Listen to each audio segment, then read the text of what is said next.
বিসমিল্লাহির রহমানির রহিম। পরম করুণাময় ও অসীম দয়ালু আল্লাহর নামে শুরু করছি। ইয়াসিন ইয়াসিন ওয়াল কুরআনিল হাকীম। প্রজ্ঞাময় কোরআনের কসম। ইন্নাকা লামিনাল মুরসালিন।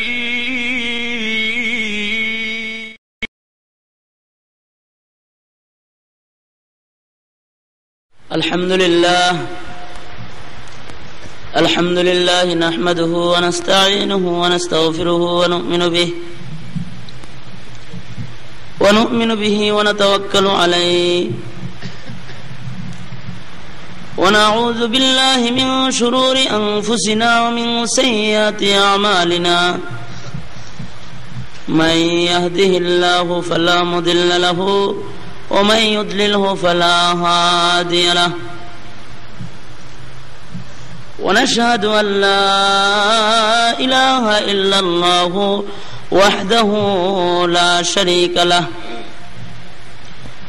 ونشهد أن سيدنا وسندنا وحبيبنا وطبيبنا ومحبوبنا ومرشدنا ومولانا محمدا عبده ورسوله أرسله بالحق بشيرا ونذيرا وداعيا إلى الله بإذنه سراجا وقمرا منيرا. أما بعد فأعوذ بالله من الشيطان الرجيم. بسم الله الرحمن الرحيم. الحمد لله. উপস্থিত উলামায়ে কেরাম, সম্মুখপানে সমবেত দিন প্রিয়, ইসলাম প্রিয়, দিনদার, ইমানদার মুমিন মুসলমান ভাইরা, বুড়া বাবারা, যুবক ভাইরা, পর্দার আড়ালের মা বোনেরা, বিশ্বজগতের মালিক, বিশ্ব প্রতিপালকের বিশ্ব দরবারে কালিমাত শুকর আদায় করি যে মহান মালিক আমাদেরকে আজকের মহতী মাহফিলে এসে শরীক হওয়ার তৌফিক দান করছেন। মালিকের দরবারে শুকর আদায় করে সকলে মিলে একবার পড়ি আলহামদুলিল্লাহ। একই সাথে বিশ্ব মানবতার মুক্তির দিশারি, বিশ্ব জগতের রহমতের কান্ডারি মুহাম্মদে আরবি সকলে পড়ুন সাল্লাল্লাহু আলাইহি ওয়াসাল্লাম। যার আগমনে আধার ঘুচে মানবতার পূর্ব দিগন্তে নতুন সূর্যের উদয় হয়েছিল মাহে রবিউল আউয়ালে। বছরের চাকা ঘুরে ঘুরে আবার আমাদের মাঝে আসছে রবিউল আউয়াল মাস, নবীর আগমনের মাস, রবিউল আউয়াল মাস। পয়গম্বরের আগমনের মাসে পয়গম্বরের ওয়ারিস উলামায়ে কেরামদের জবান থেকে কিছু দ্বীনি আলোচনা শোনার নিয়তে ওয়ারাসাতুল আম্বিয়াদের পরিবেশে আল্লাহ আমাদের আনলেন। যে মালিক আমাদের এখানে আনছেন তার দরবারে আবারও বিনয় অবনত চিত্তে, শ্রদ্ধা জড়িত কণ্ঠে জবান ছেড়ে দিয়ে সকলে মিলে আবেগ আর মোহাব্বত সহকারে এক যোগে সবাই মিলে আর একবার পড়ি আলহামদুলিল্লাহ। মানুষ আল্লাহর সবচেয়ে উত্তম সৃষ্টি, দামি সৃষ্টি মানুষ। এই মানুষ আল্লাহর কাছে প্রিয় হইতে পারে কিছু কাজের বিনিময়ে। মানুষ যাতে আল্লাহর কাছে প্রিয় হয়, পথ হারিয়ে না যায়, এজন্যই আল্লাহ যুগে যুগে পয়গম্বর পাঠাইছেন। এই পৃথিবী সৃষ্টির পরে সর্বপ্রথম এই পৃথিবীতে জিন জাতি বসবাস করত। জিন জাতিকেও আল্লাহ ইবাদতের জন্যই বানাইছিলেন। কোরআন শরীফের আয়াতে আছে, ওমা খালাকতুল জিন্না ওয়াল ইনসা ইল্লা লিয়াবুদুন। মানুষ এবং জিন দুইটা মাখলুকরে আল্লাহর ইবাদতের জন্য, আল্লাহর গোলামি করার জন্য বানাইছেন। দুনিয়াতে সর্বপ্রথম কারা বসবাস করছে? জিন জাতি। জিনদের আদি পিতার নাম সামুম। সামুম নামক জিনকে আল্লাহ আগুন থেকে বানাইলেন। সেই থেকে জিনদের বংশধর বাড়তে লাগলো। জিন জাতি দুনিয়ায় ছিল। জিন জাতি গরম জাতি, তাকাব্বুরওয়ালা জাতি, যে কারণে আল্লাহর আদেশ অমান্য করে তারা সবাই অবাধ্য গোলাম হয়ে গেল। আল্লাহর বাধ্যতা তাদের মধ্যে আর রইল না। আল্লাহ রাব্বুল আলামিন এই দুনিয়াতে ফেরেশতা পাঠায়া বলে দিলেন, ফেরেশতারা তোমরা যাও, এই জিনদেরকে বনে জঙ্গলে তাড়ায় দাও, তোমরা পৃথিবীটারে দখল করে নাও। ফেরেশতারা আইসা জিন জাতিকে জমিনের সমতল ভূমির থেকে তাড়ায়া বনে জঙ্গলে পাঠায়া দেয়। আল্লাহ রাব্বুল আলামিনের আদেশে ফেরেশতারা এখানে গোলামি করতে থাকে। একটু আগে আপনারা শুনছেন ফেরেশতাদের গোলামির একটা মসজিদ আছে, কিবলা আছে সপ্ত আকাশের উপরে, যার নাম আল বাইতুল মামুর। ফেরেশতারা জমিনে আসার পরে আল্লাহর কাছে কিবলা প্রার্থনা করে, গোলামি কই করব। আল্লাহ রাব্বুল আলামিন আদেশ করেন, এই বাইতুল মামুরের ঠিক বরাবর নিচে জমিনের উপরে তোমরা একটা কিবলা বানাও, যেখানে আমাদের কিবলা মক্কা মুআজ্জামার ওই কালো গিলাপলা ঘরটা যেখানে আছে, ঠিক ওই জায়গায় ফেরেশতারা সর্বপ্রথম আল্লাহর হুকুমে একটা কিবলা বানায়। বরফের স্তম্ভের খুঁটির আকারে একটা খুঁটি তারা ওখানে বানায়। এটার চারপাশ দিয়ে তারা আল্লাহর গোলামি করতে থাকে। তার মানে হলো আল্লাহর আরশে আজিম থেকে যদি এক টুকরা ঢিল নিচে ফেলা হয়, তাহলে এটা মসজিদ আল বাইতুল মামুরের ছাদের উপরে পড়বে। আর বাইতুল মামুর থেকে একটা ইটের টুকরা যদি আসমানের দরজাগুলা খুইলা মাটিতে ফেলা হয়, তাহলে ওটা বাইতুল্লাহর পুরা সরাসরি ছাদের উপরে পড়বে। সুবহানাল্লাহ পড়েন, সবাই মিলা পড়েন সুবহানাল্লাহ। মাঝে মাঝে সুবহানাল্লাহ আলহামদুলিল্লাহ পড়েন, তাহলে অলসতা কাটবে, দেহের ময়লা দূর হবে। তো বাইতুল মামুর বরাবর জমিনের উপরে একটা কিবলা বানায় ফেরেশতারা। এই ফেরেশতারা এই জমিনে বসবাস করতে থাকে।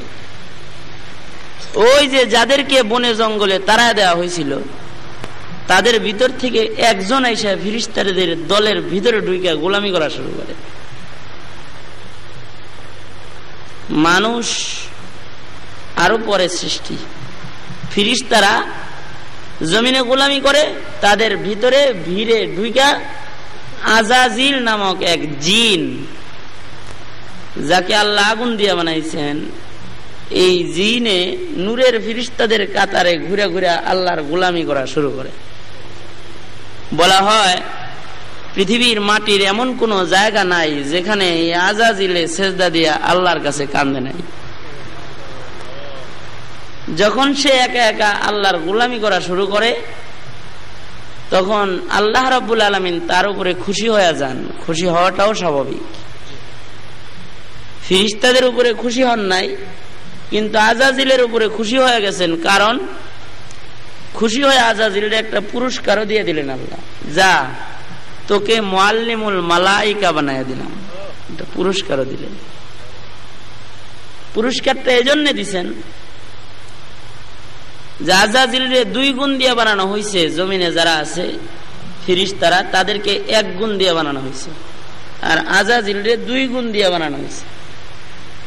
2 গুণ তার ভিতরে থাকার পরেও সে যখন 1 গুণ রে জলাঞ্জলি দিয়া ইবাদতের গুণটাই কাজে লাগাইতে পারছে, তখন আল্লাহ তার উপরে খুশি হয়ে গেছে।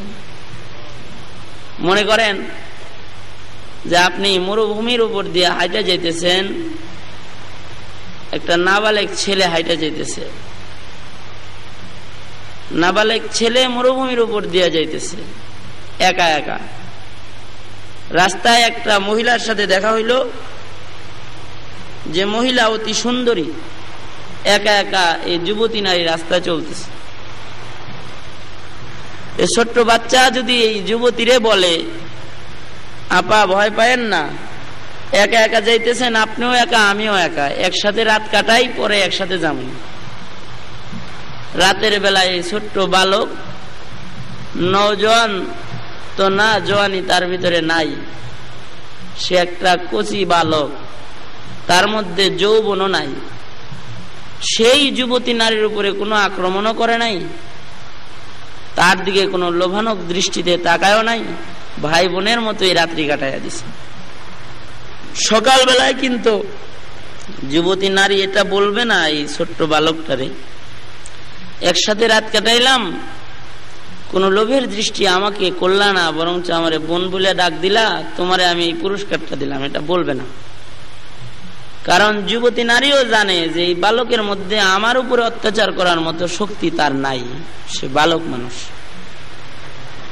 যদি উল্টা হয় যে যুবতী নারীর সাথে একটা যুবকের দেখা হয়েছে, যে যুবকরে দেখে এই মহিলাটা ভয় পাওয়া গেছে যে মরুভূমির মাঝখানে এই যুবক আমার ইজ্জতের পরে হামলা দিতে পারে, কেউ নাই মরুভূমি, তখন যদি যুবক বলে ভয় নাই, আমি তোমাকে বোন বলে ডাকলাম, তুমি আমার বোন,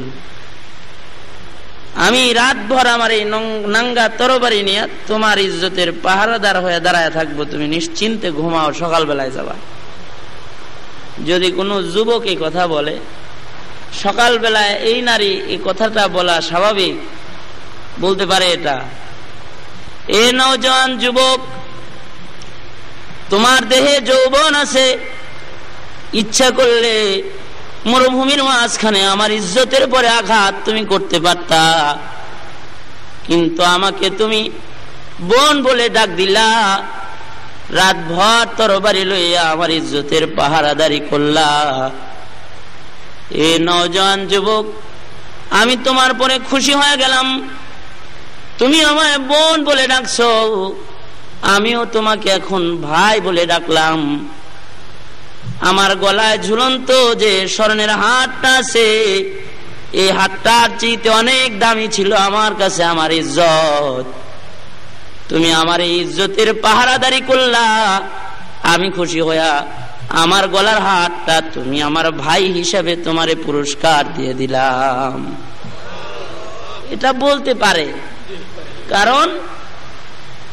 কারণ এই নারীর কাছে গলার হারের চাইতে ইজ্জতের দাম বেশি। মুআল্লিমুল মালায়েকা, ফেরেশতাদের শিক্ষকের পদের চাইতে আল্লাহর কাছে আল্লাহর গোলামীর দাম বেশি। এই জন্য আল্লাহ খুশি হয়ে তারে মুআল্লিমুল মালায়েকা বানাইছে। কিন্তু কিছুদিন পরে আল্লাহ ডাক দিয়ে বললেন, ও ফেরেশতারা, ইন্নী জাইলুম ফিল আরদি খলিফা, আমি জমিনে আমার প্রতিনিধি বানাইতে চাই। তারা কারা? তারা মানুষ, মাটি দিয়ে নতুন করে আর আমার পছন্দের সৃষ্টি আমি বানাইলাম, যাদেরকে আমি আমার তামাম সৃষ্টির উপরে মর্যাদা দান করলাম। তাদের প্রথম মানুষ হইল আদম। উসজুদু লি আদম, ফেরেশতারা তোমরা আদম রে সিজদা করো। ফেরেশতারা আল্লাহকে বলল, আল্লাহ, যেই মানুষে মারামারি করবে, কাটাকাটি করবে, আমরা জমিনে আজ পর্যন্ত কেউ কাউর চোখ কানাও করি নাই, একজন আর একজনের মাথায় ডান্ডাও মারি নাই, একজন আর একজনের জমি জমাও দখল করি নাই, আমরা শুধুই মাত্র নাহনু নুসাব্বিহু বিহামদিকা ওয়া নুকদ্দিসু লাক, আর আপনার পবিত্রতা গুণগানই আমরা গাইছি। তারপরেও আমাদেরই বাদ দিয়া যারা জমিনে কিলাকিলি করবো, এগরে কিল্লেগে খলিফা বানান, এটা কারা বললো? ফেরেশতারা। আল্লাহ এক কথায় জবাব দিলেন, ইন্নী আলামু মা লা তা'লামুন, আমি যা জানি তা তোমরা জানো না। তার মানে তোমরাও কিলাকিলি করতা, আমি যদি তোমাগরে কিলাকিলি করার শক্তি দিতাম, তোমাগরে তো আমি কিলাকিলি করার শক্তি দেই নাই, করবা কোন জায়গা থেকে? তোমাদের আমি এক গুণ দিয়া বানাইছি, শুধু গোলামি করতে পারো, আর মানুষে দুই গুণ দিয়া বানাইছি, ইচ্ছা করলে গোলামিও করতে পারে, ইচ্ছা করলে কিলাকিলিও করতে পারে। এজন্য মানুষদের দুই গুণ থাকার কারণে মানুষই আমার কাছে মর্যাদার পাত্র তোমাদের কাছ থেকে। ফেরেশতারা সাথে সাথে সবাই সিজদায় লুটা বলল, একজন সোজা দাঁড়ায় রইল, কারণ যার ভিতরে গুনাহ করার শক্তি আছে সে করেই ফেলল, তার নাম আযাজিল। সে দাঁড়ায় রইল।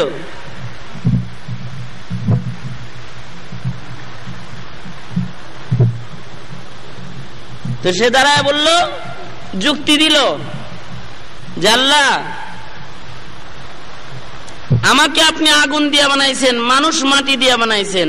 আগুনের গতি উপরের দিকে, মাটির গতি নিচের দিকে, সুতরাং আমি তার চেয়ে দামি। আমি দামি হয়ে ওই মাটির আমি সেজদা করতে পারি না। খালাকতানি মিন নারি ওয়া খালাকতাহু মিন তিন। আমাকে আপনি আগুন দিয়ে বানাইছেন, মানুষকে আপনি মাটি দিয়ে বানাইছেন। আগুন জ্বালায় দিলে এটা উপরের দিকে দৌড় দেয়। মেসের কাঠি দিয়ে আগুন জ্বালাইলেন, এটা কি নিচে যায় না উপরে যায়? আর মাটি হাতে নিয়ে ছেড়ে দিলে এটা উপরের দিকে দৌড় দেয়, নাই না? ঠেলে এটা নিচের দিকে যায়। তাই আমি তার চাইতে দামি, আমি তার সেজদা দিতে পারবো না। আল্লাহর সাথে সাথে আল্লাহর আদেশ অমান্য করার কারণে মুআল্লিমুল মালায়েকার পুরস্কার যেটা নিছিলেন এটা ছিনায় নিলেন, উল্টা লানতের একটা তক্তা তার গলায় কিয়ামত পর্যন্ত দিয়ে দিলেন। আবার এবারে ইবলিস শয়তান খুব রাগ হইল। রাগ হয়ে আল্লাহরে বলল, আল্লাহ, এই মাটির তৈরি আদমের কারণে আমার উপরে লানতের তক্তা হইছে। আমি এই আদম সন্তানকে জাহান্নামে নিক্ষেপ করব, ধোঁকা দিয়ে তোমার গোলামি আমি তা করে করতে দিব। আল্লাহ বললেন, না, যারা আসলে আমার গোলাম তারা তোর ধোঁকায় পড়বে না। ইন্না ইবাদি, নিশ্চয়ই যারা আমার গোলাম তারা তোর ধোঁকায় পড়বে না। আমার গোলামেরা তোমার ধোঁকার থেকে নিজেকে বাঁচায় রাখবে। এই চ্যালেঞ্জ পাল্টা চ্যালেঞ্জ হয়েছে।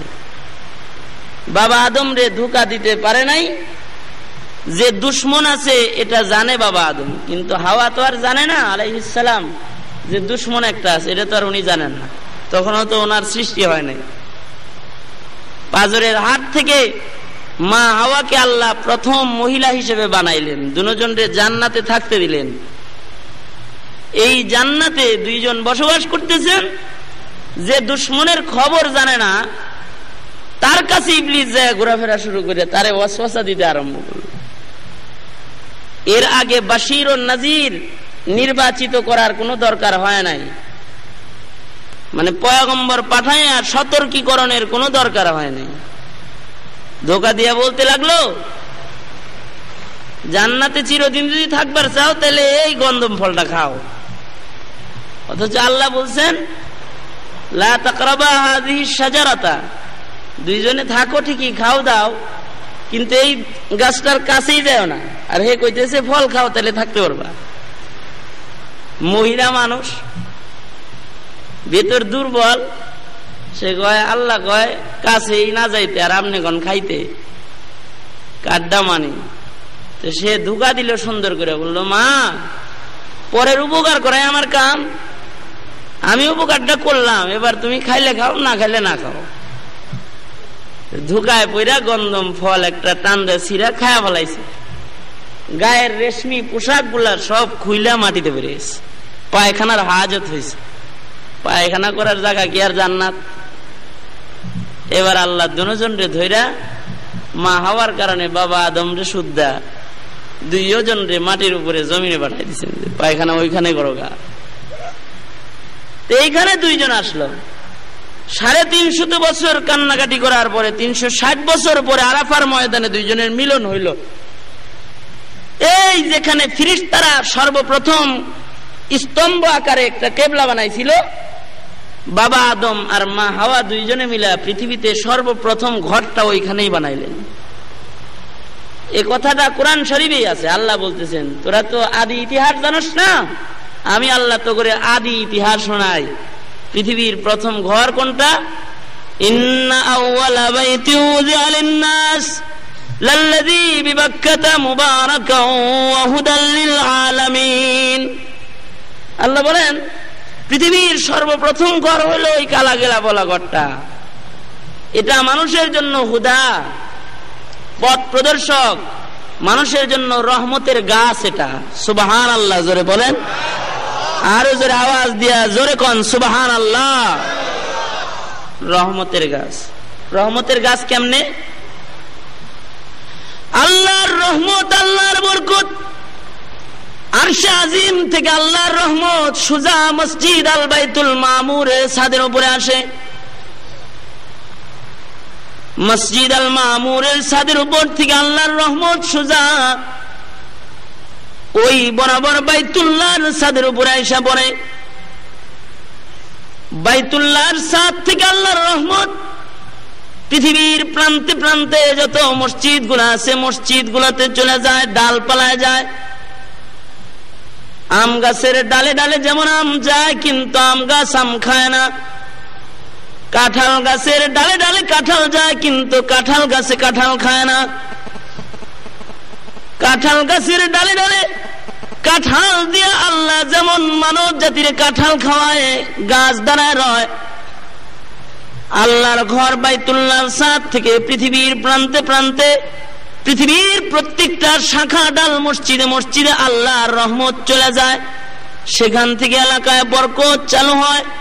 আল্লাহর রহমত আল্লাহর বরকত বাইতুল্লাহর ছাদ হয়ে জমিনে চলে, কিন্তু বাইতুল্লাহ রহমত খায় না। বাইতুল্লাহ রহমতের গাছ, সুবহানাল্লাহ জোরে পড়েন।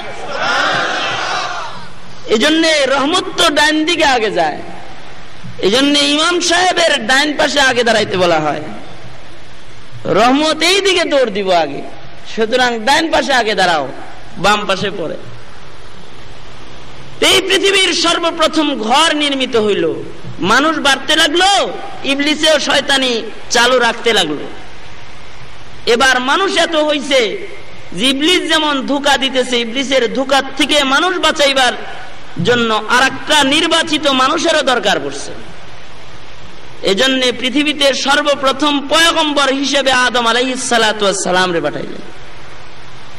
আদম আলাইহিস সালাতু ওয়াস সালাম রে একটা কিতাবও দিলেন, আল্লাহর একটা চিঠিও দিলেন। সহিফায়ে আদম আকাশ থেকে আসলো, যাকে বলে ক্যাটালগ বই। মোবাইল কোম্পানি মোবাইল ছাড়ার পরে একটা ক্যাটালগ দেয়, টেলিভিশন কোম্পানি টেলিভিশন ছাড়ার পরে ক্যাটালগ দেয়। রেডিওর সাথেও একটা ক্যাটালগ থাকে যে এই রেডিও এইভাবে চালাইলে নষ্ট হবে না, এমনি চালাইলে নষ্ট হবে। এবার ইবলিসের কথা মতো এই মানুষ দেহ চালাইলে দেহ নষ্ট হবে, নষ্ট দেহ নিয়ে কবরে আসলে আযাব পাবে, হাসরে দাঁড়াইলেও আযাব পাবে। এজন্য ক্যাটালগ দিয়ে দিলেন আদম আলাইহিস সালাতু ওয়াস সালাম রে, যে এই ক্যাটালগের ভিতরে যেভাবে আছে ওইভাবে চালাইবা নিজের। সর্বপ্রথম বাবা আদম আসলেন, যুগে যুগে পয়গম্বর একজন গেছে আরেকজন আসছে, একজন গেছে আরেকজন আসছে। সর্বশেষ পয়গম্বর আপনার আমার নবীকে তামাম পৃথিবীর পয়গম্বর করে আল্লাহ পাঠাইলেন এই রবিউল আউয়াল মাসে। যার খাতিরে আল্লাহ উপরের আকাশ বানাইছেন, যার খাতিরে নিচের জমিন বানাইছেন, সব কিছু যার খাতিরে বানাইছেন তারে জমিনে পাঠাইলেন রবিউল আউয়াল মাসে। পয়গম্বর আইসা কাজ করলেন। পয়গম্বরদের কাজ কি ছিল? মানুষদেরকে হেদায়েতের পথে রাখা, এটাই পয়গম্বরদের কাজ ছিল, দাওয়াতি মিশন চালু রাখা। পয়গম্বররা চার তরিকায় মানুষের ভিতরে কাজ করছেন, যাতে কবরের আযাব না পাইতে হয়, হাসরে যেন আল্লাহর দরবার থেকে রহমতি জান্নাত থেকে বঞ্চিত না হইতে হয়। এজন্য চার ধরনের মেহনত পয়গম্বররা করছেন। বাবা আদম থেকে শুরু করা আপনার আমার নবী পর্যন্ত চার কিসিমের মেহনত করছেন। কয় কিসিমের মেহনত? চার কিসিমের। সূরা জুমা নামে একটা সূরা কোরআন শরীফে আছে, ওই সূরার 2 নম্বর আয়াত আমি আপনাদের সামনে তেলাওয়াত করছি। এই আয়াতে আল্লাহ বলতেছেন, পয়গম্বরদের আমি 4টা দায়িত্ব দিয়েছিলাম। মোট কয়টা দায়িত্ব? 4টা। যুগে যুগে আল্লাহ মূর্খদেরকে শিক্ষিত বানানোর জন্য কিতাব দিয়ে পয়গম্বর পাঠাইছেন 4 দায়িত্ব দিয়ে।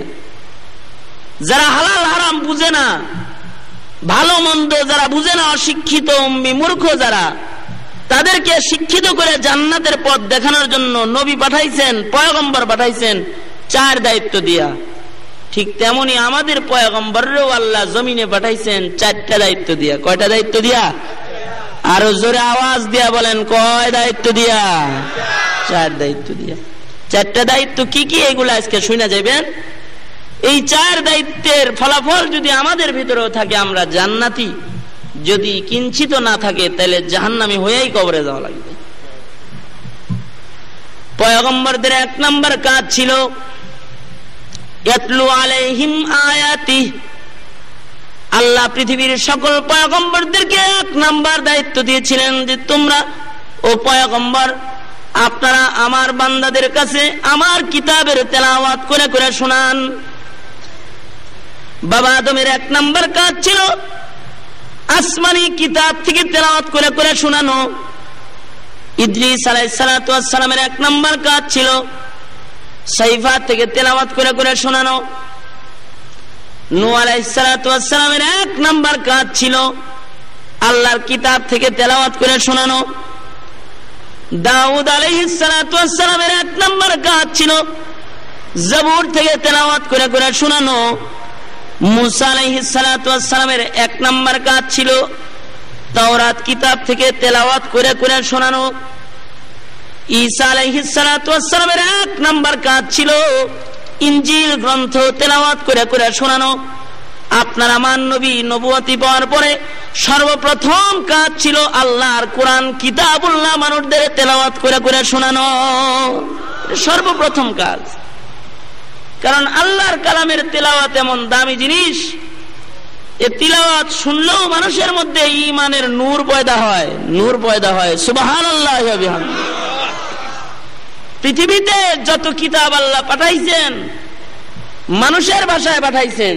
যেই এলাকার মানুষের ভাষা যা ওই এলাকায় ওই ভাষায় কিতাব পাঠাইছেন।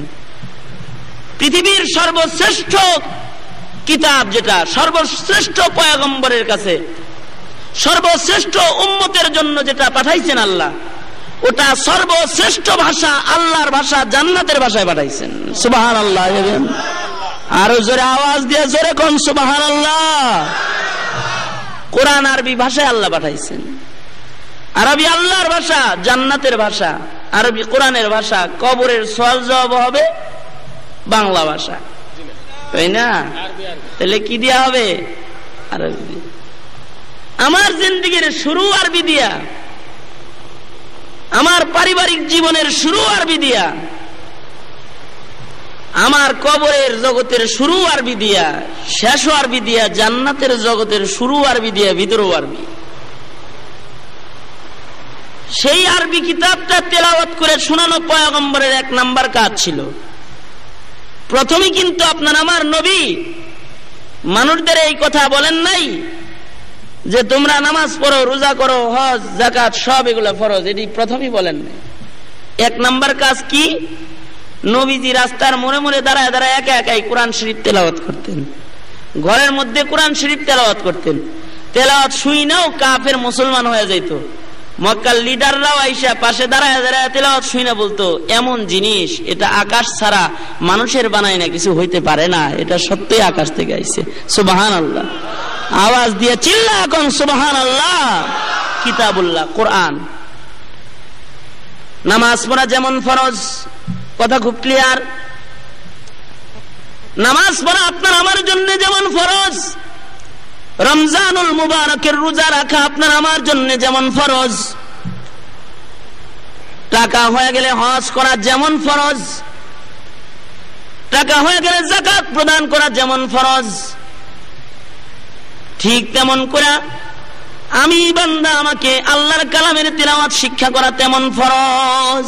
একটু ব্যবধান নাই, একটু ব্যবধান নাই।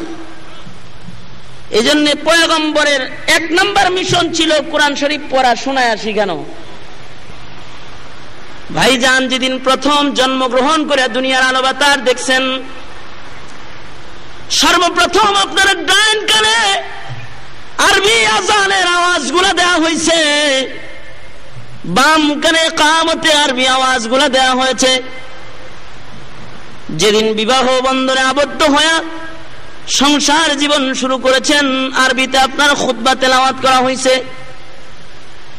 যেদিন এই দুনিয়ার হায়াত খতম করে কবর জগতে যাইবেন, ওই দিনও 1 মুঠ করে মাটি সবাই হাতে নিয়ে পড়তে থাকবে, মিনহা খলাকনাকুম ওয়া ফিহা নুঈদুকুম ওয়া মিনহা নুখরিজুকুম তারাতান উখরা।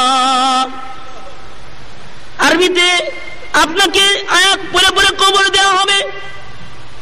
আপনি কবর জগতে একা একা ঘুমায় থাকবেন। পৃথিবীর সকল আপনজন গুলো আপনাকে একা রেখে দাঁড়ায় যাবে।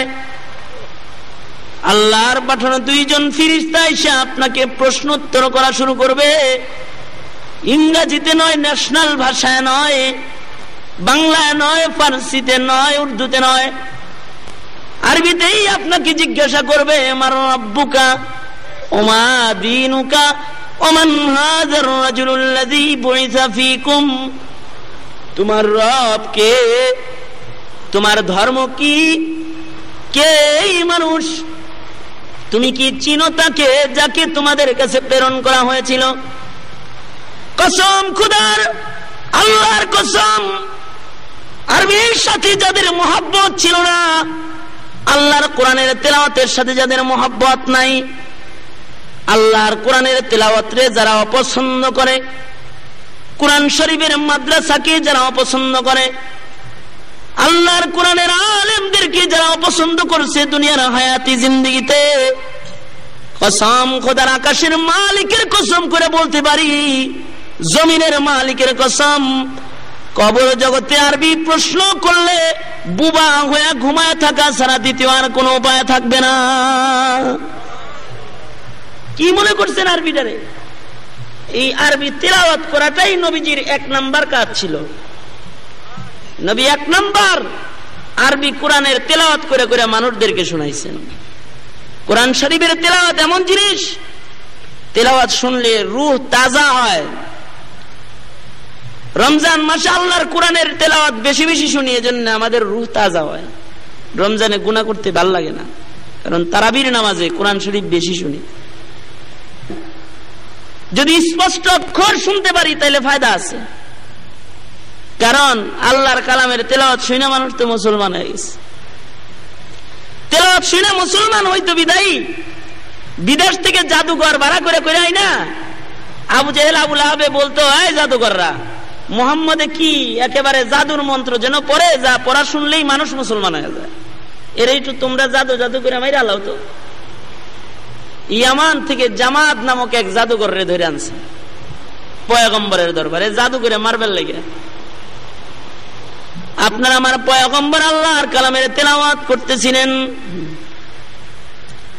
জামাত রে দেখা পয়গম্বর তেলাওয়াত খতম করে দিয়েছেন। জামাত যা বলে, আব্দুল্লাহ ছেলে মুহাম্মদ, তুমি নাকি কি জাদুর মন্ত্র নাকি তুমি তেলাওয়াত করে শোনায় মানুষের বাপ দাদার ধর্মের কথা ভুলায় ফেলাও? তুমি কেমন জাদু পড়ো? পয়গম্বর ডেকে বলে, মানুষের মুখে শুনছেন আমি জাদুর বাণী পড়ি, আমার জবানে একটু শুনেন। আপনি জাদুঘর, জাদুর মন্ত্র হইলে তো আপনি চিনবেন। আপনার আমার পয়গম্বরের সামনে জামাত নামক জাদুঘর দাঁড়ায় রইল। আপনার আমার পয়গম্বর আল্লাহর কালামের তেলাওয়াত এত চমৎকার করে আল্লাহর পয়গম্বর আল্লাহর কোরআনের তেলাওয়াত করতেছিলেন। তেলাওয়াত করতে করতে এক পর্যায়ে আপনার আমার নবী তেলাওয়াত বন্ধ করে দিলেন। তাকায় দেখে জামাতের চোখ দিয়ে পানির ফুটা গড়ায় গড়ায় পড়তেছে, আর দেখে কয়, ও মুহাম্মদ, কোরআন শরীফের তেলাওয়াত বন্ধ করো না, আরো তেলাওয়াত করো, আরো মজা করে তুমি তেলাওয়াত করো।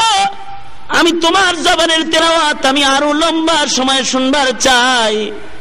আমি সাক্ষী দিতেছি, এমন বাণী যে বাণী শুনলে পরে যার আওয়াজ কানে গেলে দিলে এফেক্টেড হয়, এমন বাণী কোন মানুষের বাণী হইতে পারে না, এমন কালাম কোন জাদুঘরের কালাম হইতে পারে না। এটা অবশ্যই আসমানের মালিকের কালাম। আমিও তোমার হাতে হাত রাখলাম, আমারও কালেমা পড়ে আমার নামটা মুসলমানের খাতায় উঠায় দাও। এই ইংরেজরা এক সময় এই ভারতবর্ষে আসছিল। শিক্ষিত জন যারা আছেন তারা ভালো বুঝবেন। ইংরেজরা এক সময় ইস্ট ইন্ডিয়া কোম্পানি নামে এই ভারতবর্ষে কাজ করছে। কিন্তু আইসার এদের সর্বপ্রথম মিশন ছিল কোরআন শরীফের তেলাওয়াতের আওয়াজ বন্ধ করে দেওয়া। এটাই সর্বপ্রথম মিশন। এদেশের ওলিয়ে কামেল বুজুর্গ আলেমদের রক্তের বিনিময়ে এই ভারতবর্ষ থেকে লাল চামড়ার গোষ্ঠী চলে গেছে, কিন্তু গেছে বটে, তাদের কিছু বীজ এখানে আজও রেখে গেছে, যেই বীজের জ্বালা তাপে আমাদের ঈমান দুর্বল হয়ে যেতেছে। তারা এসে কি কি কাজ করছে? ভারতবর্ষের ইংরেজ বিরোধী আন্দোলনের ইতিহাসের যে সকল বাংলা বইগুলো আছে, এগুলা পড়লে আপনারা দেখবেন, এগুলা যদি আপনারা নিজেরাও পড়েন, যারা বাংলা পড়া জানেন, তারা মার্কেট থেকে কিনে নিয়ে পড়লে দেখবেন যে কি নির্যাতন গুলা করছে মুসলমানদের উপরে। ইংরেজদের 1 নাম্বার কাজ ছিল মার্কেট থেকে কোরআন শরীফের কপি কিনাই না আগুন দিয়ে জ্বালায় দেওয়া, 1 নাম্বার কাম। এই জন্য তৎকালীন সময়ে লাইব্রেরি গুলার যত কোরআন শরীফের কপি ছিল সব কিনা ওরা আগুনে জ্বালাইছে। এমন দায়িত্ব দিয়া মানুষই নির্বাচন করছে যে তোমরা খালি কোরআন শরীফ জ্বালায় শেষ করে দিবা, এই 1 নাম্বার কাম। তো একজন ইংরেজ কোরআন শরীফের কিনে আর জ্বালায়, আর একজন যে এই ইংরেজ বটে, কিন্তু সে এই দেশে এসে কালেমা পড়ে মুসলমান হয়ে গেছে। সে একদিন বলতেছে, তুমি কি কাজ করো এখানে? কয়, আমার তো দায়িত্ব দেওয়া হয়েছে কোরআন শরীফের কপি কিনা আগুনে জ্বালানো, এটাই আমার দায়িত্ব। কয়, তুমি এই কাগজের কোরআন জ্বালাও?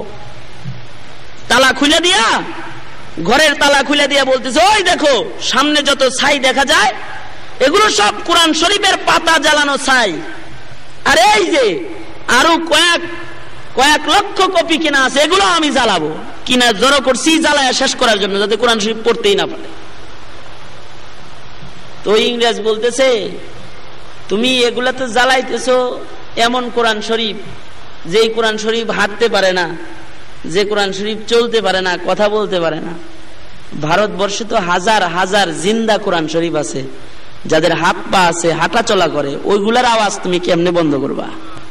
সুবহানাল্লাহ জোরে কোন হয় নাই? আরো জোরে চিল্লা কর আল্লাহু আকবার, আরো জোরে আল্লাহু আকবার, জোরে বলেন আল্লাহু আকবার। এটি কেমনে বন্ধ করবা তুমি? ওই তাই নাকি? হ্যাঁ, কই আছে? ওই চলো যাই। দিল্লির শাহী মসজিদের পাশে আজও হেফজোখানা আছে, তো তখনও ছিল। শাহী মসজিদের কোনায় হেফজোখানায় নিয়ে গেছে, হাফেজ হুজুর একটা হাফেজ ছাত্র দেন তো যে কোরআন শরীফ পড়তে পারে।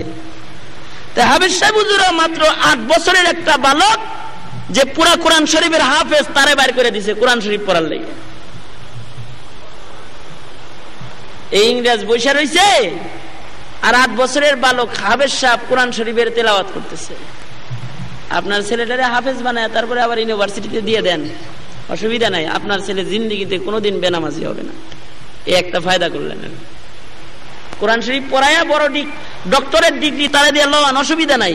ফায়দা এটাই আপনার যে আপনি মরে যাওয়ার পরে কোরআন শরীফ শুদ্ধ করে পড়ে আপনার সন্তানই দোয়া করতে পারবে, অথচ সে ডক্টর সন্তান আপনার। কোরআন শরীফ পড়াইছেন যে, এটা একটা ফায়দা আছে। তো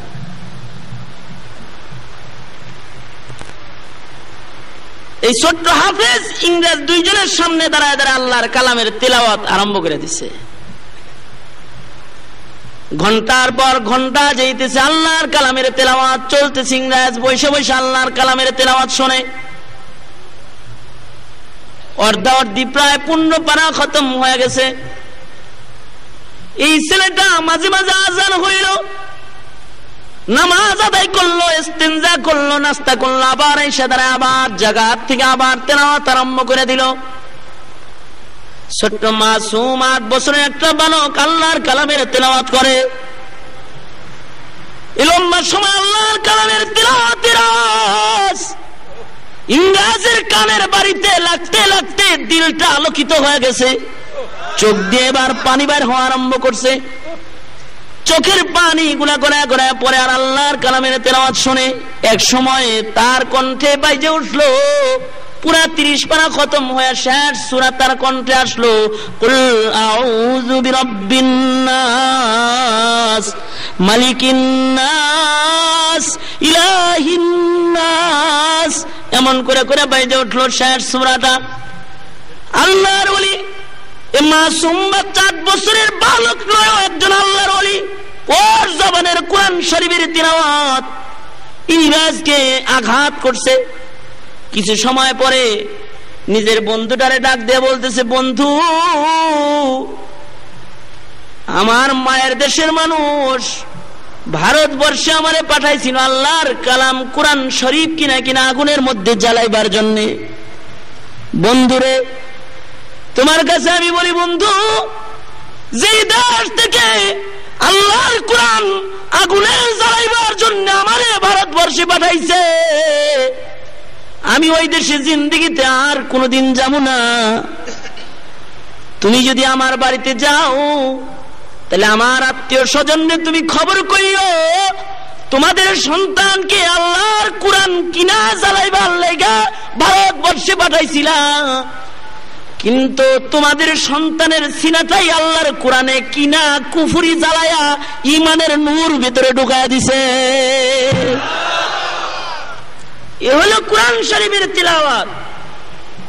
এজন্য পয়গম্বরদের 1 নম্বর কাজ ছিল ইয়াতলু আলাইহিম আয়াতি। পয়গম্বররা কোরআনের তেলাওয়াত করত। হাদিসে পাকে আছে, পয়গম্বর বলেন,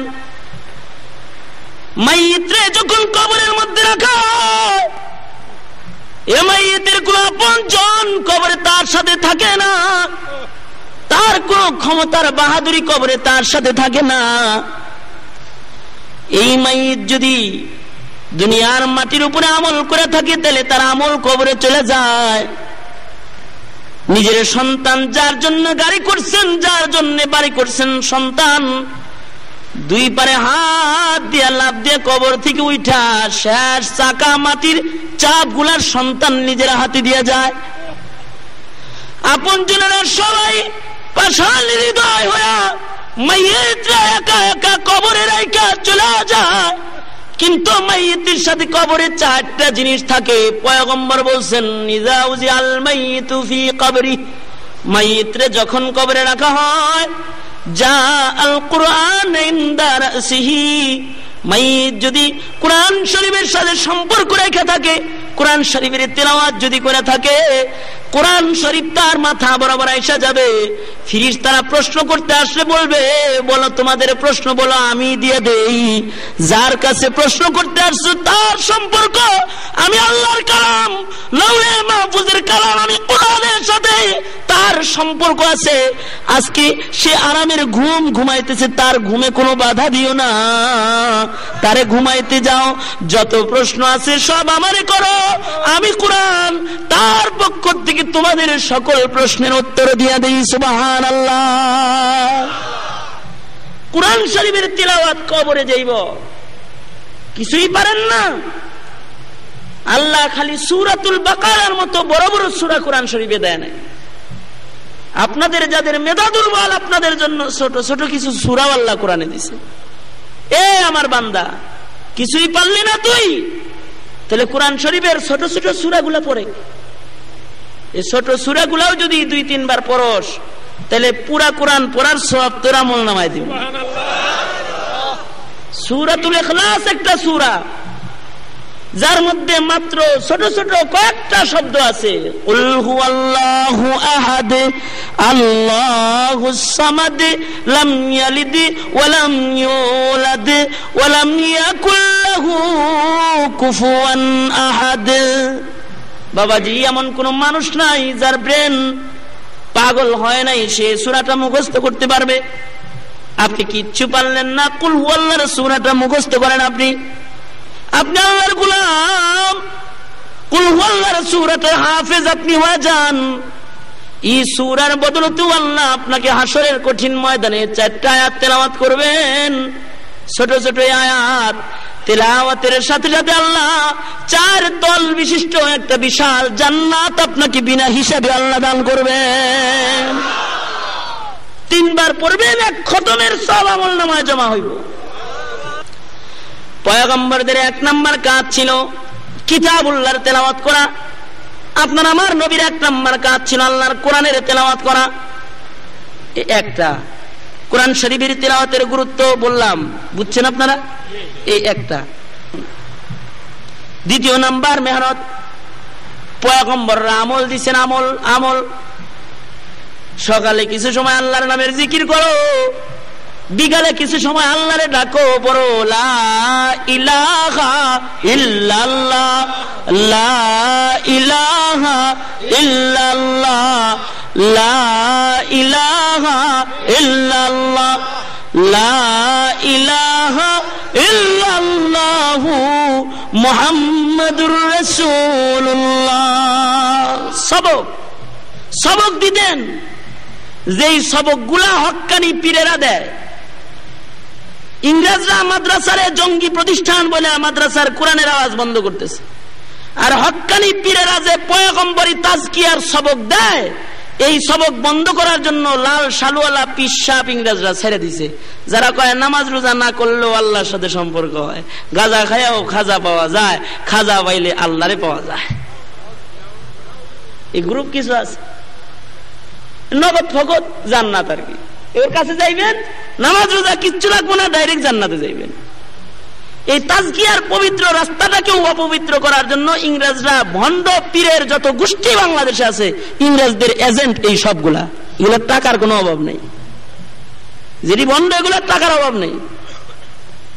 এই জন্য দ্বিতীয় নাম্বার মেহনত হলো তাজকিয়ার মেহনত। তাজকিয়ার মেহনত কলব পরিষ্কার করার মেহনত হক্কানি পীর বুজুর্গের মাধ্যমেও হইতে পারে, হক্কানি আলেমের সাথে সংস্পর্শের বদলতেও হইতে পারে, তবলিগের সময় লাগানোর কারণেও হইতে পারে, মাদ্রাসায় কিছু দিন শিক্ষার মাধ্যমেও হইতে পারে।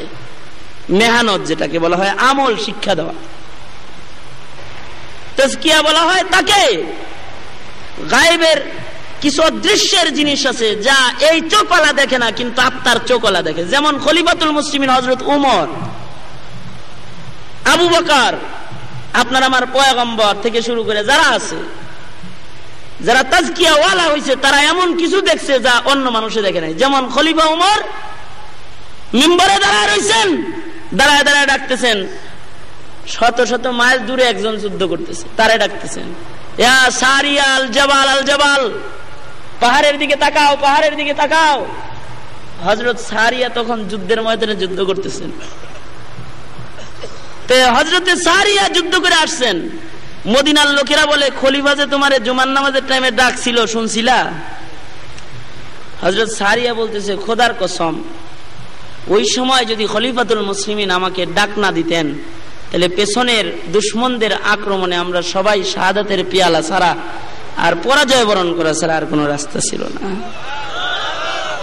এটা এই চোখ না, এই চোখ দিয়া তো দেওয়ালের ওই পাশে দেখা যায় না। এটা ওই চোখ, যেই চোখ দিয়া শত শত মাইল দূরে দেখা যায়, ওই চোখ তাজকিয়ার চোখ। আর এটা ওই কান, যেই কানের দ্বারা শত শত মাইল দূরের ডাক শোনা যায়। হযরতে সারিয়া একজন আত্মশুদ্ধিওয়ালা কানওয়ালা ছিলেন, যিনি শত শত মাইলের দূরের আওয়াজ শুনছেন।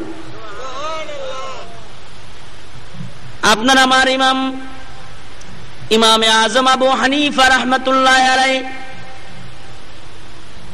মসজিদের সামনে দাঁড়ায় রয়েছেন। এক আল্লাহর বান্দা ওযু করতেছে। আল্লাহর বান্দারে ডেকে কয়, আল্লাহর বান্দা, তুমি কি চুরি করছো নাকি? বলে, হ্যাঁ ইমাম সাহেব, আমি চুরি করছি। আপনি কেমনে জানলেন? ইমামে আজম ডেকে বলে, আল্লাহর বান্দা, তুমি যখন ওযু করতেছিলা, ওযুর পানিগুলা যখন গড়ায় গড়ায় পড়তেছিল, আমি দেখতেছিলাম চুরির গুনাহগুলা ওযুর পানির সাথে ঝরে ঝরে পড়তেছে। সুবহানাল্লাহ। আত্মশুদ্ধিওয়ালা চোখ। হালাল খাদ্যের পরে সরাসরি বরকত পড়ে, আত্মশুদ্ধিওয়ালাও বরকত দেখে। এটা আলাদা কান, আলাদা চোখ। এটা অর্জন হয় আমলের মেহনতের বদলতে। ওই আমল পয়গম্বররা উম্মতদের শিখাইছেন। দ্বিতীয় নাম্বার দেয় যে না, আমল ছাড়া কি আল্লাহরে পাওয়া যায়? নামাজ ছাড়াও তো আল্লাহরে পাওয়া যায় না, আমল ছাড়াও আল্লাহকে পাওয়া যায় না। হযরত ইমামে আজম আবু হানিফা রাহমাতুল্লাহি আলাইহি নিজের এক খুব কাছের শাগরেদ আছে, হযরতে ইমামে আবু ইউসুফ রাহমাতুল্লাহি আলাইহি। ওনার এক জবরদস্ত শাগরেদ ছিলেন, মুরব্বী শাগরেদদের ভিতরে উনি সর্বশ্রেষ্ঠ। ওনার বাড়িতে একদিন বেড়াইতে গেলেন, উস্তাদ ছাত্রের বাড়ি গেছে। তো ইমাম আবু ইউসুফের একটা মেয়েও ছিল। মেয়েরে বলছে, মেয়ে আমার উস্তাদে আইবো, ভালো করে রান্না করো, মজার রান্না করবা, যেন ভালো করে খাওয়াইতে পারি, উস্তাদ যেন খুশি হয়ে যায়। উস্তাদরে দাওয়াত দিয়ে ভালো খাওয়ান না আপনারা? দাওয়াত দিছে, ভালো খাওয়াইবা, রান্না বান্না সব করছে, করার পরে 4-5 জনের খাবার দিছে সামনে। ইমামে আজম আবু হানিফা রহমতুল্লাহ 4 জনের খাওয়ানো একাই খেয়ে ফেলাইছে, কিছু আর রাখে নাই, সবটি খাইছে। রাতের বেলায় দরজা বন্ধ করে রাখছেন। ইমামে আবু ইউসুফের কন্যা 1 মশক পানি দরজার সামনে দিছে, রাত্রে বেলায় যদি তাহাজ্জুদের ওযুর লেগে আর ইমাম সাহেব উঠে তাহলে যেন পানি তালাশ করে পায়। 1 মশক পানিও দরজায় রাখছে। সকাল বেলায় ওইটা দেখে যে পানিও জায়গাটা জায়গায় রয়েছে, ওযু করে নাই। মসজিদে গেছে, নামাজ পড়া সাথে সাথে বাড়ির দিকে রওনা দিছে। আবু ইউসুফ রহমতুল্লাহ আলাইহি এসে কয়, মা আমার হুজুর যাইতেছে গা। কারে? হুজুর চলে যায়, হুজুরের সাথে আমার জরুরি আলাপ আছে। কি আলাপ? তাড়াতাড়ি ডাকে নাকি। তারপরে ডাক দেয় না, আবার বাংলায় বসাইছে, হুজুর আমার মেয়ে আপনার সাথে কি আলাপ জানি করবো। কি আলাপ?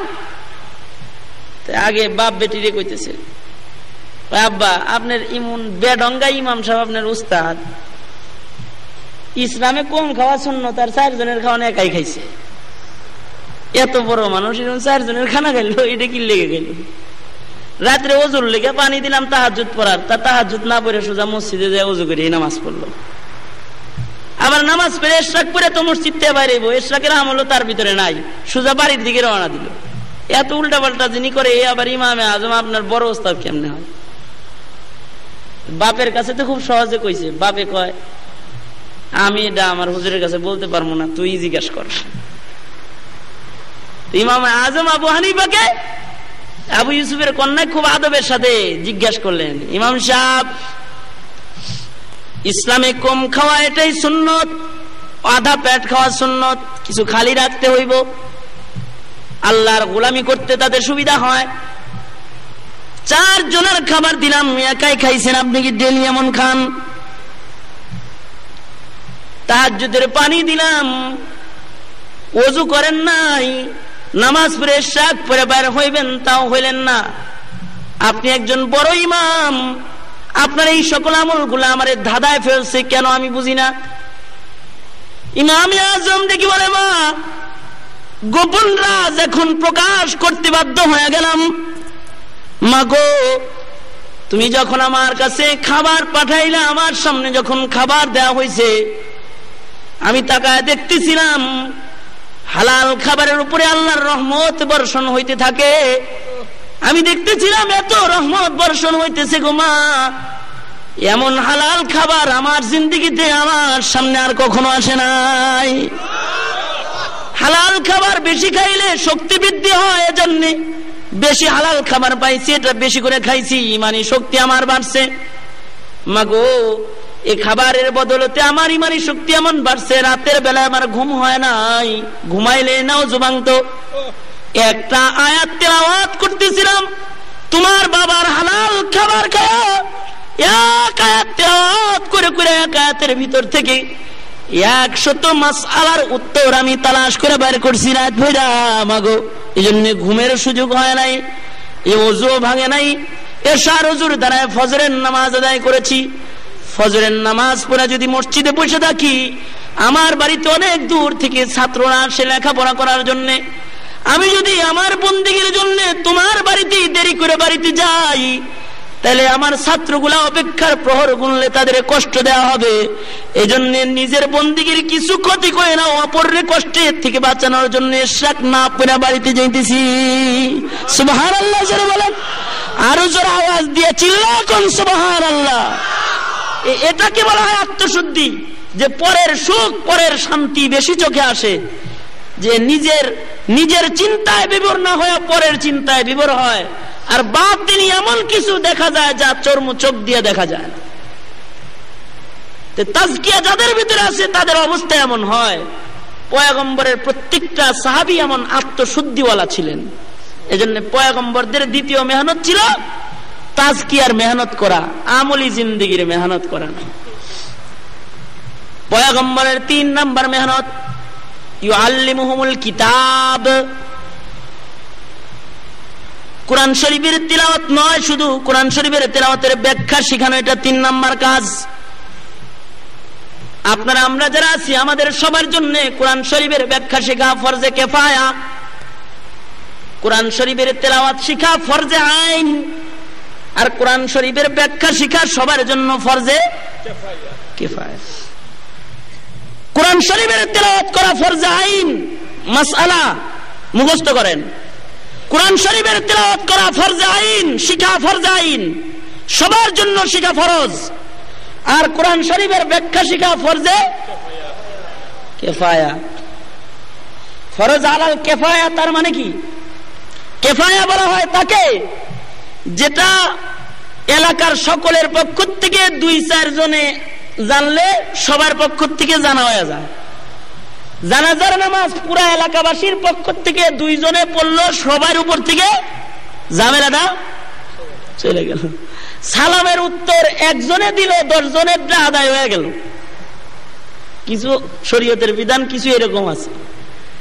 আপনার এলাকার থেকে 1 জন মৌলবী সাহেব হইছে, আপনারা সবাই মৌলবী না হওয়ার গুনাহ থেকে বেঁচে গেছেন। কিন্তু 1 জনও যদি মৌলবী না বানান তাহলে সবাই মৌলবী না হওয়ার গুনাহগার হয়ে হাসরের ময়দানে দাঁড়াইবেন। তো শরীয়তের এমন কিছু আমল আছে যেগুলা সবার পক্ষ থেকে 2 জনে করলে আদায় হয়ে যায়, 1 জনে করলে আদায় হয়ে যায়। তো কোরআন শরীফের ব্যাখ্যা শিখা, মুফতি হওয়া, মুহাদ্দিস হওয়া সবার জন্য ফরজ আলাল কিফায়া। 2-1 জনে যদি মুফতি হয়ে যায় তাহলে সবাই গুনাহ থেকে বাইচা যায়। কোরআন শরীফের পয়গম্বর আলাইহিস সালাতু ওয়াস সালাম কোরআন শরীফের ব্যাখ্যা শিখাইছেন।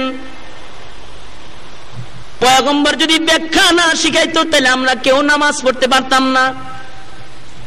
নামাজ 5 ওয়াক্ত ফরজ, কিন্তু কোন ওয়াক্তের নামাজ কয় রাকাত এটা পয়গম্বর ব্যাখ্যা করে করে শিখাইছেন। কোন ওয়াক্ত নামাজ কখন ওয়াক্ত শুরু হবে কখন শেষ হবে এটার ব্যাখ্যা সরাসরি কোরআন শরীফে নাই, পয়গম্বর শিখাইছেন। রমজান মাসে রোজা রাখতে হবে ফরজ, কিন্তু আল্লাহর বিধান ব্যাখ্যা করে করে পয়গম্বর আমাদের বুঝাইছেন এমন এমন করে রোজা রাখা ফরজ। ভাইজান, নামাজের মধ্যে 1 রাকাতে 2 সেজদা আছে, 1টা রুকু আছে, এটা কোরআন শরীফে নাই। পয়গম্বর এটা কি শিখাইছেন, এটা আমার জন্য শিখা ফরজ আলাল কিফায়া। পয়গম্বর যেভাবে শিখাইছেন ঠিক ওইভাবে আলেম হয়ে যাওয়া সবার জন্য ফরজ, কিন্তু এটা কিফায়া। 1-8 জনে যদি আলেম হয়ে যায় সবাই গুনাহ থেকে বাঁচা যায়। কারণ আলেম না হইলে পারে তো খবর আছে। খবর কেমনে?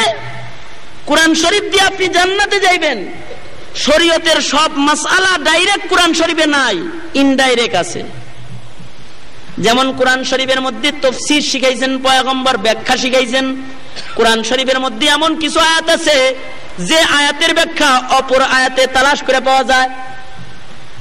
যেমন কুতিবা আলাইকুমুস সিয়াম কামা কুতিবা আলাল্লাযীনা মিন ক্বাবলিকুম লাআল্লাকুম তাত্তাকুন। রমজান মাসের রোজা ফরজ হইছে, কদ্দুর ফরজ হইছে ওটা আবার অন্য আয়াতে পাওয়া যায়। শাহরু রমাজান, পুরা 1 মাস রোজা। আল্লাযী উনজিলা ফীহিল কুরআন, অন্য আয়াতে 1 মাস রাখুন লাগবে যে এটা পাওয়া গেছে। কিন্তু নামাজ 5 ওয়াক্তের ভিতরে কয় রাকাত এটা অন্য আয়াতে আর ডাইরেক্ট নাই। তাহলে কোরআন শরীফের কিছু আয়াত আছে যে আয়াতের ব্যাখ্যা তাফসীরুল কুরআন বিল কুরআন, কোরআনের ব্যাখ্যা কোরআন দিয়ে করা যায়। কিন্তু এমন কিছু আয়াত আছে যার ব্যাখ্যা আয়াত দিয়ে করা যায় না, হাদিস দিয়ে করতে হয়। তাফসীরুল কুরআন বিল হাদিস, তাফসীরুল কুরআন বি আকওয়ালি সাহাবা। কিছু আয়াত এমন আছে যার ব্যাখ্যা হাদিসেও পাওয়া যায় না, কওলে সাহাবা দিয়ে করতে হয়, আকওয়ালে সাহাবা দিয়ে করতে হয়।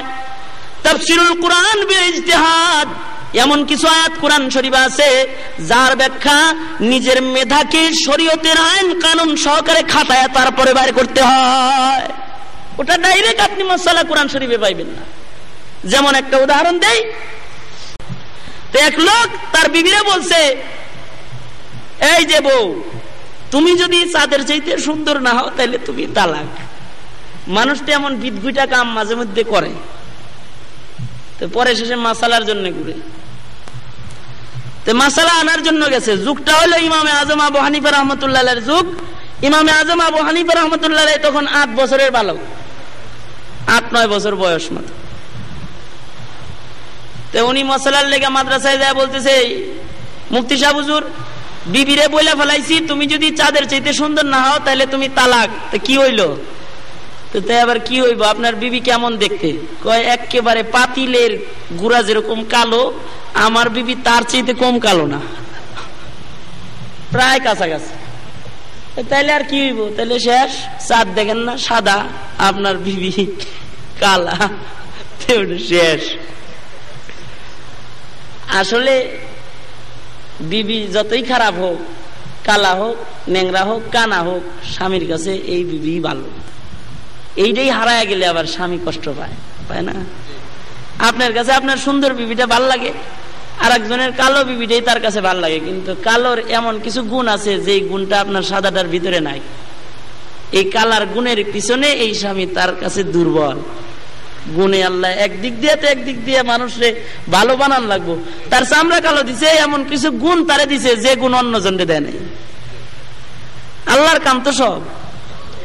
যাই হোক, মাদ্রাসায় গেছে, মুফতি সাহেব তো কয়ে দিছে, শেষ জানগা। মাদ্রাসা থেকে বাইরে হয়েছে তো কানতে কানতে বাইরে হয়েছে, কানতেছে। কান্না দেখে গে, চোখের পানিতে একেবারে জামা কাপড় ভিজে যাইতেছে। বিবি মহব্বতের হইলে তো কাঁদেই মানুষ। আপনার আমার পয়গম্বরের প্রথম বিবি বয়স কত ব্যবধান? কই 40 বছর, কোথায় 21 বছর, ডবল। তো এই বিবির সাথে পয়গম্বরের যে মহব্বত হয়েছে, এটা কিন্তু বিবি বয়সে বেশি এই জন্য মহব্বত বেশি তা না, গুণের কারণে। বা মহব্বত কম হইব, বুড়ি আর জওয়ান মিলে নাই তা না। খাদিজাতুল কুবরার গুণের কাছে পয়গম্বর পরাজিত হয়ে গেছিলেন। যেই পরাজয় খাদিজাতুল কুবরার পরে পয়গম্বরের আর কোন স্ত্রী পয়গম্বরের এমন পরাজিত করতে পারে নাই, গুণ দিয়ে। আপনার আমার পয়গম্বর খাদিজাতুল কুবরার ইন্তেকালের 1 যুগ পরেও কাঁদছেন, চোখের পানিতে বুক ভাসাইছেন। জান্নাতুল বাকি গুরুস্থানের পাশে দাঁড়ায় দাঁড়ায় বিবির জন্য কাঁদছেন। ডেকে ডেকে বলছেন, আল্লাহ ও মালিক, হাসরের কঠিন ময়দান যেদিন শুরু হবে, দুনিয়ার হায়াতে আমি কিছু সময়ের জন্য তো আমার খাদিজারে হারায় ফেলছি। ও আল্লাহ, হাসরের কঠিন ময়দানে যেন আমি আমার খাদিজারে না হারায় যাই। সুবহানাল্লাহ। হযরত আয়েশা সিদ্দিকা পেছন দিক দিয়ে যায় কয়, পয়গম্বর 1 যুগ আগে যারা হারাইছেন তার জন্য একজন বুড়ি মহিলার জন্য কাঁদেন আপনি? তার চিতে ভালো কি আপনি আর পান নাই কাউরে? আমার পয়গম্বর কি বলে, আয়েশা তোমরা আমার সুখের দিনের সঙ্গী, খাদিজাতুল কুবরা ধনির দুলালি আমার দুঃখের দিনের সঙ্গী। খাদিজাতুল কুবরার কথা বলে এমন আঘাত তুমি কিন্তু কখনো আর আমাকে দিও না। মোহাব্বত প্রেম ভিন্ন জিনিস। মোহাব্বতে বিবির মোহাব্বতে চোখের পানি ফেলতে ফেলতে মাদ্রাসার অফিস থেকে বাইরে হইতেছে, গেটেই দাঁড়ায় রয়েছেন। মাদ্রাসায় আসতেছেন ইমামে আজম আবু হানিফা রহমতুল্লাহ আলাইহি, বলতেছেন চাচা কান্দেন কে? মুরব্বী গো, সমস্যা যদি ছোট বাচ্চারা জিজ্ঞেস করে মেজাজ খারাপ হয় না? চাচা মিয়ার আরো মেজাজ খারাপ হয়েছে। তুই কি বুঝবি আমি কি লেগে কান্দি? সর, মেজাজ খারাপ কয়টায় না। কিন্তু বাচ্চা যদি এমন শক্ত করে মুরব্বীরে ধরে, অনেক সময় বাচ্চায় বুঝুক আর না বুঝুক, মুরব্বীর কথা না বলা ছাড়া আর কোনো উপায় থাকে না। এরকম বিপদে পড়ে যায় অনেক সময়। ইমামে আজম আবু হানিফা রহমতুল্লাহ আলাইহি এমন শক্ত করে ধরছে যে এখন চাচা আর না বইলে পারতেছে না। চাচা মিয়া বলতেছে, শোনো, তোমার একটা চাচি আছে, ওই চাচিরে আমি বলছি তুমি যদি চাঁদের চাইতে সুন্দর না হও তাহলে তুমি তালাক। মুফতি সাহেব ফতোয়া দিছে তালাক হয়ে গেছে, এই জন্য তোমার দাদির তোমার চাচির প্রেমে কান্দি, মোহাব্বতে কান্দি। ইমামে আজম আবু হানিফা রাহমাতুল্লাহ আলাইহি বলে, চাচা আমি নোমান বিন সাহাবের ফতোয়া দিয়ে দিছি, চাচি তালাক হয় নাই, আপনি চাচির সাথে যে একেবারে গল্প করেন কোনো অসুবিধা নাই, আমি ফতোয়া দিলাম। বুড়া বেচারা গেছে খেইটা, হ্যাঁ হুজুররা কয় তালাক হইছে, এই ছোট এক ছোকরা ও কয় তালাক হয় নাই, হুজুররাই কেমন ছাত্রই কেমন, খেইবে গেছে যে মাদ্রাসার অফিসে যা কয়, এই মুফতি সাহেব আপনি কইলেন তালাক হয়ে গেছে, গেটের থেকে আপনাদের এক ছাত্র কয় তালাক হয় নাই, পাইছেন নাকি, উল্টা পাল্টা ফতোয়াবাজি করেন। দিছে খুব বড় একটা দাতানি। কে কইলো? হুজুররাও খেপছে, কে বললো এমন কথা? তার নাম কি? তার নাম নোমান বিন সাহাবেদ। আবু হানিফা যারে বল, একজন আর একজনের কয়, নো মানে যদি বলে থাকে বলা যায় না, হইতেও পারে। এজন্যই ইমামে আজম আবু হানিফাকে সাইয়্যিদুল মাযহাব, মাযহাবী ইমামদের মধ্যে বড় ইমাম, মাযহাবের মধ্যে সবচেয়ে দামি মাযহাব হানাফি মাযহাব। ছোটবেলা থেকেই দিমাগ ছিল তীক্ষ্ণ। হুজুররাই কয় নোমান যদি বলে থাকে ঘটনা হইতেও পারে, বলা যায় না, কথাটা তো কষ্ট না। নোমান বিন সাহাবেদ ডেকে আনছে, নোমান তুমি নাকি বলছো তারা কয় না, এটা কি কোরআন শরীফে আছে? কয় কোরআন শরীফে ডাইরেক্ট নাই কিন্তু ইনডাইরেক্ট ঠিকই আছে। সুবহানাল্লাহ। এই জন্য ব্যাখ্যা শিখার দরকার পয়গম্বর, এই জন্য 3 নাম্বার কাজ ব্যাখ্যা শিখাইছেন, কোরআন শরীফের ব্যাখ্যা শিখাইছেন। ব্যাখ্যা বন্ধ করে দেওয়া যাইব? জোরে বলেন। আওয়াজ দিয়ে চিল্লা জোরে কোন বন্ধ করে দেওয়া যাইব? জোরে আওয়াজ দিয়ে বলেন যাবে না। বর্মী মাদ্রাসায় ব্যাখ্যা শিখানো হয়, বন্ধ করে দেওয়া যাইব? ইমামে আজম আবু হানিফা রাহমাতুল্লাহি আলাইহি কোরআন শরীফের তিলাওয়াত করা আরম্ভ করলেন। কোরআনেই আছে তালাক হয় নাই, কিন্তু ডাইরেক্ট নাই, ইনডাইরেক্ট আছে। কেমনে আছে? আল্লাহ বলছেন অত্তিন ওয়াজ-যাইতুন ওয়া তুরি সিনিন ওয়া হাযাল বালাদিল আমিন লাকাদ খালাকনাল ইনসানা ফি আহসানি তাকওয়িম। ও হুজুর, আল্লাহ 4 জিনিসের কসম খায় আল্লাহ বলতেছে মানুষ আল্লাহ সবচেয়ে সুন্দর করে বানাইছে। আমার চাচি কালা হইতে পারে, সে মানুষ। আল্লাহ 4 জিনিসের কসম খায় বলছে আল্লাহর কাছে হাবশি বেলাল কালা হইলেও মানুষ, ও সবচেয়ে বেশি সুন্দর। ও আকাশের চাইতে সুন্দর, হোক না কালা, আল্লাহর কাছে বড় ভালা। হোক না সে কালো, চাঁদের চাইতে ভালো, সূর্যের চাইতে ভালো, আকাশের চাইতে সুন্দর, জমিনের চাইতে সুন্দর, প্রকৃতির যত সৌন্দর্য তোমরা দেখো সব কিছুর চাইতে আজব চমৎকার সুন্দর। যদি আল্লাহ 4 জিনিসের কসম খায় আল্লাহ বলেন আল্লাহ মানুষকে সবচেয়ে বেশি সুন্দর করে বানাইছেন। সুবহানাল্লাহ। এজন্য চাচি তালাক হয় নাই, ঠিকই তো আছে, ডাইরেক্ট নাই, ইনডাইরেক্ট তো আছে। 4th নাম্বার কাজ হিকমত শিখাইছেন। হিকমত ওয়াল হিকমা ইউআল্লিমুহুমুল কিতাব ওয়াল হিকমা। হিকমত শব্দের অনেক অর্থ। হিকমত শব্দের অর্থ কৌশল হইতে পারে, হিকমত শব্দের অর্থ ফিকহ শাস্ত্র হইতে পারে, হিকমত শব্দের অর্থ সুন্নতের আমল হইতে পারে, হিকমত শব্দের অর্থ বয়ানের তর্জ নমুনা হইতে পারে, যুদ্ধের কৌশল হইতে পারে, সুন্নতের আমল হইতে পারে, মানব জিন্দেগিতে চলার পথ হইতে পারে, বিভিন্ন অর্থ হইতে পারে। আমরা ধরে নেই সুন্নতের আমল। সাহাবায়ে কেরাম নবীরে কেমন ভালোবাসছে জানেন? চেয়ে বেশি ভালোবাসা। হিজরতের রাত্রিতে আবু বকরের ইতিহাস লক্ষ্য করে দেখেন। দরজায় হেলান দিয়ে আবু বকর গাঁটটি নিয়ে দাঁড়ায় রয়েছে। পয়গম্বর ডাক দিছে, আবু বকর বাইরে হয়ে আসছে।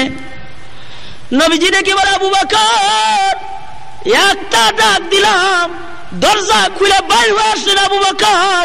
ও আবু বকর, রাতের বেলায় বিছানায় কি পিঠ লাগায় আপনি ঘুমান না?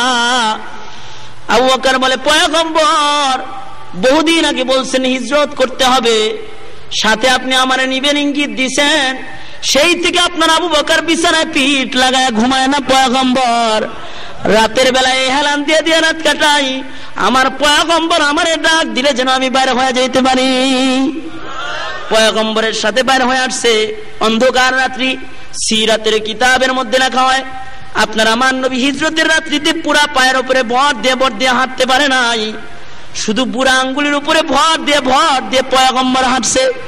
বৃদ্ধা আঙ্গুল ফাইটা ফাইটা রক্ত বের হইছে।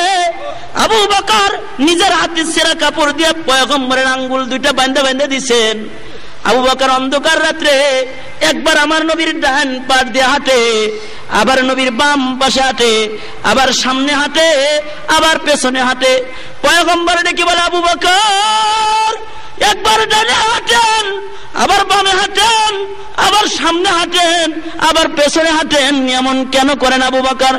আবু বকর বলে, পয়গম্বর আমি যখন অন্ধকারের ডান পাশ দিয়ে হাঁটি, আমার মনটা কয় না জানি বাম পাশ থেকে কোন কাফের আমার পয়গম্বরের আবার তীর মারে নাকি। পয়গম্বর ওই তীরটা ফিরাইবার জন্য আমি বাম পাশে দাঁড়ায় যাই।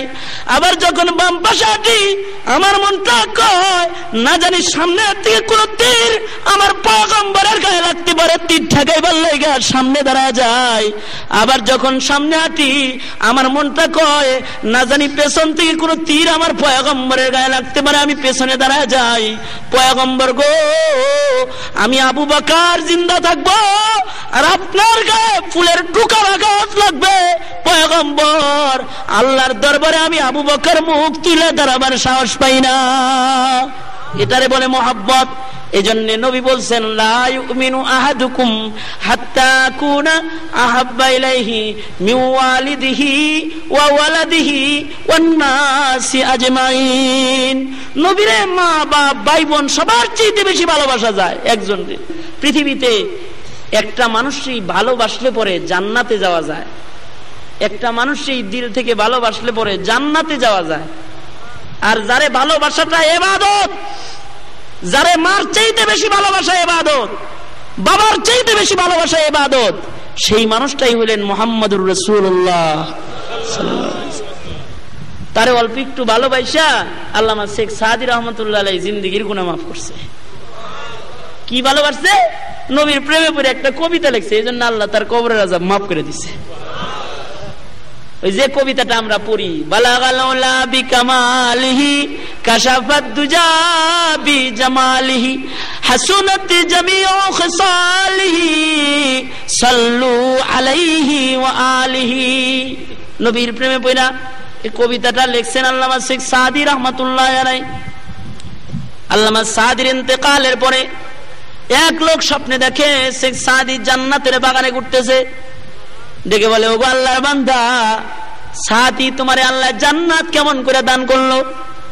বলে, শোনো গো, আমার জিন্দগিতে যত আমল করছি, আমার জিন্দগির সকল আমলের মধ্যেই কোনো না কোনো ত্রুটি বের হয়েছে, সেগুলো বরবাদ হয়েছে। শেষ পর্যন্ত আমি আমার আমলের ঝুড়ির থেকে একটা কবিতার পংক্তি বার করছিলাম। ওই কবিতাটা আমি আমার পয়গম্বরের প্রেমের সাগরে ডুব দিয়ে লিখছিলাম। ওই কবিতাটা আল্লাহর দরবারে যখন দিছি, আল্লাহর নবীর শানে আমি প্রেমে পড়ে একটা কবিতা লিখছি। বড় প্রেম ছিল, যার মধ্যে কোনো খাদ ছিল না। আল্লাহর পক্ষ থেকে আমার জন্য সাদি, আমি যার জন্য আকাশ বানাইলাম, যার জন্য জমিন বানাইলাম, যার জন্য তামাম পৃথিবীর সকল আয়োজন করলাম, তার প্রেমের সাগরে ডুব দিতে পারছো সাদি। এ প্রেমের সমুদ্রে একটু ঝাঁপ দেওয়ার কারণে আমি আল্লাহ তোর সকল আমলের ত্রুটি মাফ করে আমল মঞ্জুর করে তোর জান্নাতের মেহমান বানায় দিলাম। একটু মোহাব্বত, এ নবীরে মোহাব্বত করলে পরে কল্যাণ আছে, আখিরাতের কল্যাণ আছে। এজন্য সাহাবায়ে কেরাম নিজের জানের চাইতেও নবীরেই বেশি ভালোবাসতেন। আসুন এ রবিউল আউয়াল মাসে পয়গম্বরের মোহাব্বত ভেতরে আইনা, পয়গম্বরী যে সকল দায়িত্ব পয়গম্বর রেখে গেছেন, এগুলোর রক্ষণাবেক্ষণ আমরাই করতে পারি পয়গম্বরের উম্মতেরা। আল্লাহ আমাদের সকলকে তৌফিক দান করেন, আমিন। রব্বানা আতিনা ফিদ দুনিয়া হাসানাহ ওয়া ফিল আখিরাতি হাসানাতাও ওয়া কিনা আযাবান নার। রব্বিরহামহুমা কামা রব্বায়ানি সগীরা রব্বিরহামহুমা কামা রব্বায়ানি সগীরা। রহমান রহিম নামে নিয়েছি গো আল্লাহ, তোমায় মানিয়া কেমন করে আমাদের তুমি জাহান্নামে ফেলিবা। ইয়া আল্লাহ, আজকের মহতি ওয়াজ ও দোয়া মাহফিলে বসে মধ্যরাত্রি গড়ায় গেছে আল্লাহ, গভীর রজনী পর্যন্ত কোরআন সুন্নাহর আলোচনা তোমার বান্দাদের সামনে তুলে ধরেছি।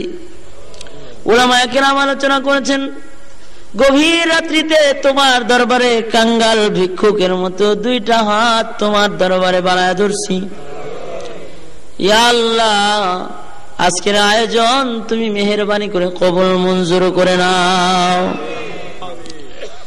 রব্বুল আলামিন, উলামা হযরত যারা আসছেন, ইয়া আল্লাহ উলামা হযরতের হায়াত বাড়া দাও।